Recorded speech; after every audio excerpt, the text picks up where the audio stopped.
এক সময়ের কথা, পাহাড়ে ঘেরা এক ছোট্ট গ্রাম ছিল, নাম নীলপুর। গ্রামের পাশেই ছিল এক গভীর বন, অন্ধকার, রহস্যে ভরা। লোকেরা বলতো সেখানে এক ডাইনি থাকে, নাম মায়ারা।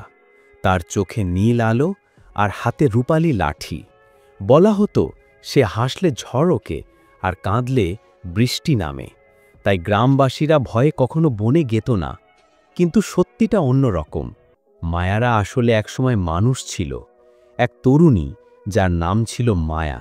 সে জাদুবিদ্যা শিখেছিল মানুষকে সাহায্য করার জন্য।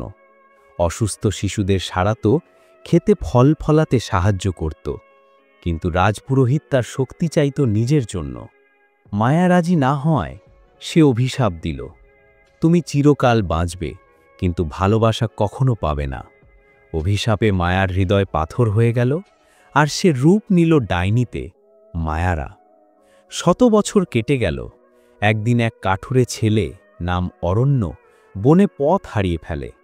হঠাৎ সে এক সুমধুর গান শুনিয়ে এগিয়ে যায়। দেখে এক নারী কুয়াশার মাঝে দাঁড়িয়ে আছে। অরণ্য বলে, তুমি এত দুঃখের গান গাও কেন? ডাইনি অবাক হয়, কেউ কখনো তার সাথে কথা বলেনি।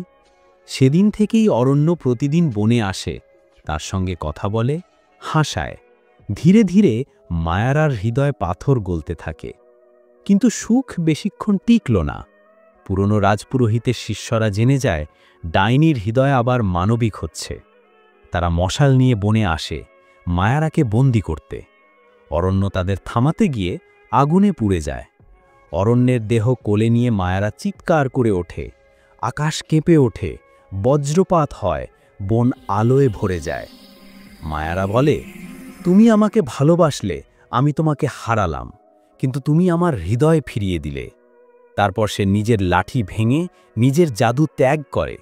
তার আলোয় বন শান্ত হয়ে যায়। পরদিন সকালে গ্রামের লোকেরা দেখে আগুন নেই, ধোঁয়া নেই, শুধু এক ঢালে 2টি ফুল ফুটে আছে, এক নীল আর এক লাল। লোকেরা বলে, যেই সেই ফুলের সামনে ভালোবাসা নিয়ে দাঁড়ায়, সে কখনো একা হয় না। আর রাতের হাওয়ায় মাঝে মাঝে ভেসে আসে সেই মৃদু কণ্ঠ। চাঁদের আলোয় ভেসে যায় স্বপ্নগুলো, কিন্তু ভালোবাসা চিরদিন থাকে।